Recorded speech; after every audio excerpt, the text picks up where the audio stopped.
Hey, brothers and sisters, we're going to talk about something. Welcome to Applied Confusion.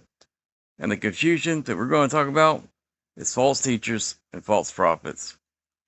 I have been looking at prosperity preachers for years, and I have preached against their idolatry of money and how they control people and how they make people feel as God will not answer their prayers if they don't donate money to them.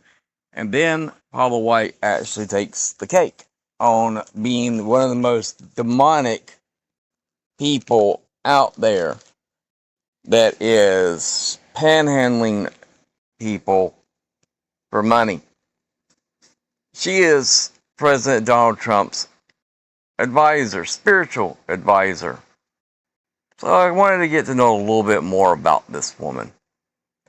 And I started watching some of her videos, and I gotta tell you, I literally physically got ill. It was so much that there are people out there because they don't read their Bibles for one, that think that these people are the closest to God more than they could ever be. And what do? They give their hard-earned money to them. But I was watching this one that she was dealing with the Passover, which a lot of people celebrate as Easter. And she's talking about these 7 blessings that you'll receive if you donate $1,000 to her ministry, which she's made sure that her name is the ministry. So when you write out your checks, you write your checks out to her. Yes, she'll use the church to laundry the money, just like the mob used to do, to be able to make sure they could avoid the taxation, the Title IX discounts that she gets for claiming she's a minister. But all that money goes right into her pocket. Guarantee you, it goes right there. They keep on with this wheel of emotion making you think. But she says that she's not going to give out any land of the hands unless you donated $1,000. Then she, in one of her things, said that you will give her $100,000. But then she talks to people and says, you'll get 7 blessings. 7 blessings if you do these things from the book of Exodus, chapter 23. But you can only do that if you donate $1,000 to her. So I wanted to go look at the scripture, and I was blown away. Because clearly this woman has not read the Bible herself. She takes little sound bites, and then she takes them out of context. But one thing I tell you to do is that you don't just read that one verse. You read the ones before it and the ones after, so you can have the context of what is being said. Instead of someone telling you the meaning. I used to get in trouble with these group of people that didn't like me telling them that the Bible will interpret itself. It does not need you to interpret it and give your meaning. You can read it, and it would interpret itself. But the first thing it says in Exodus chapter 23, it says, you shall not bear a false report. Do not join your hand with a wicked man to be a malicious witness. In other words, a false witness. You shall not follow the masses of doing evil. And what's going on with these people? You're following the masses of doing evil. And yes, I do believe that if you give money to her, you are actually doing a very evil thing. Because it is not from Jesus Christ. Nor shall you testify in a case so as to turn aside after the masses in order to cause justice to be turned aside, nor shall you be partial to a poor man in his case. Interesting. If you meet an enemy's ox or his donkey wandering away, you shall surely return it to him. If you see the donkey, which is someone's livelihood, one who hates you, lying helpless under a load, you shall refrain from leaving it to him. You shall surely release it with him. And you shall not cause justice due to your needy brother to be turned aside in his case. Keep far from a false charge. And do not kill the innocent or the righteous, for I will not justify the guilty. You shall not take a bribe, for a bribe blinds the clear sight and subverts the cause of the just. And you shall not oppress the sojourner, since you yourselves know the sojourner is a sojourner, for you also were sojourners in the land of Egypt. Now that's just the first 9 verses. And what she has said in her video contradicts every single one. But I'll tell you something that she reminds me of. It was a passage that I used to do, which when I preached it, as used to be that it was called an ass. Your ass knows more than you. Now, when I was referring to the ass, I'm referring to the donkey, and it would be dealing with Balaam. Balaam was a man that was able to prophesy. He was able to speak a blessing and speak a cursing, and he used God to do so. But in doing so, he would go to the highest bidder. If you wanted to bless this nation, give him the money, and he would bless that nation. If you wanted him to curse the nation, then he would curse the nation as long as the money was right. And so you have a moment in which Balaam is going to sit here and prophesy against the Israelites. And as he's going to do so, he is asked by the Moabite king to do this. You can read the whole thing in Numbers chapter 22. As this is unfolding, Balaam is getting a big payout. He is happy about it. And he's now on his way to do what the Moabite king wanted him to do, to curse the nation Israel. As he's going to do this, God was angry. We're going to read this. But God was angry because he was going. And the reason why is that he was using the name of Yahweh to sit here and do these things. He was doing it disguised as being a man of God. So the angel of Yahweh took his stand in the way as an adversary against him.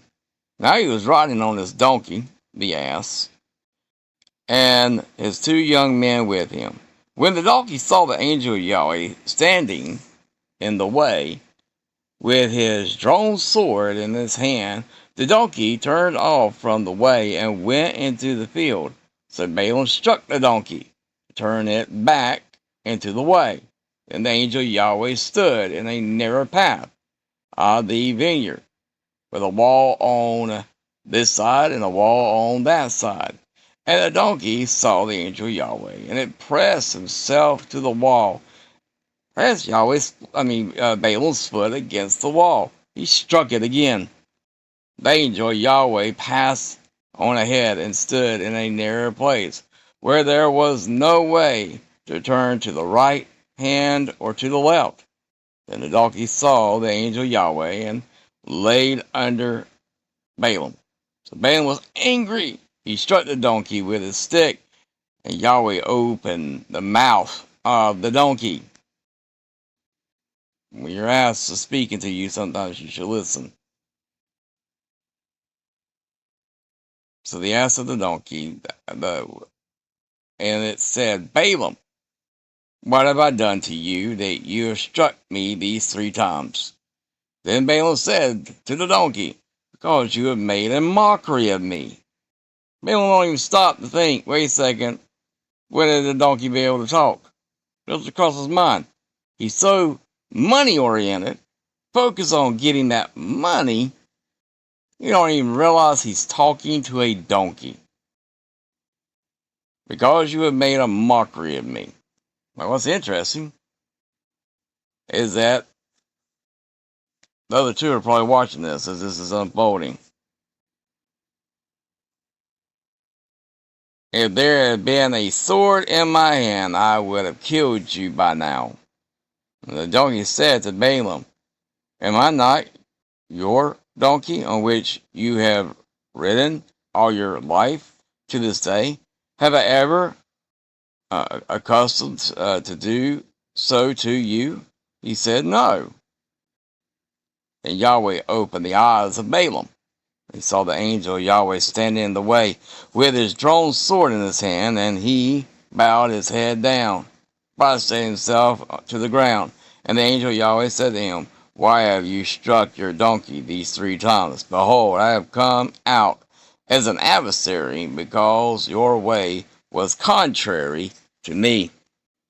And the donkey saw me and turned aside from me these 3 times. If it had not turned aside from me, I would surely have killed you just now and let it live. Balaam said to the angel Yahweh, I have sinned. I did not know that you were standing in the way against me. Really, really. He's been doing all this thing for money and he never knew. Because you want to know why? It's because he didn't want to have a relationship with the Creator. He didn't take time to listen to the Creator.